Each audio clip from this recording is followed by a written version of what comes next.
Hey guys, welcome to my channel. তোমরা সবাই কেমন আছো? তো আমি ভাবলাম একটা ছোট্ট একটা ব্লগ করা যায়। তো আমি এখানে দেখো চিকেন রান্না করছি, আর দেখো কালারটা দেখো এত সুন্দর এসছে, জাস্ট ওয়াও। তারপরে দেখো আমাদের এখানে কিছুদিন আগেই আমার বাড়িতে নারকেল গাছ কাটা হয়েছিল, যে ডালপালাগুলো ছিল। তো ভাবলাম একটা কাজ করা যাক। আর দেখো ওয়েদারটা কি সুন্দর।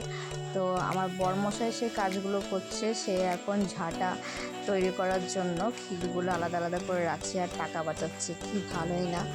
আর আমাদের গাছে দেখো কত সুন্দর সুন্দর বাতাবি লেবু ধরেছে, আর মানে অনেক পুরোটা জুড়ে, পুরো দিকেও আরও গাছ আছে। দেখো ওইদিকে অনেক মানে লেবু এসেছে। তারপরে এই সাইডেও দেখো অনেক পাতি লেবুও ধরেছে।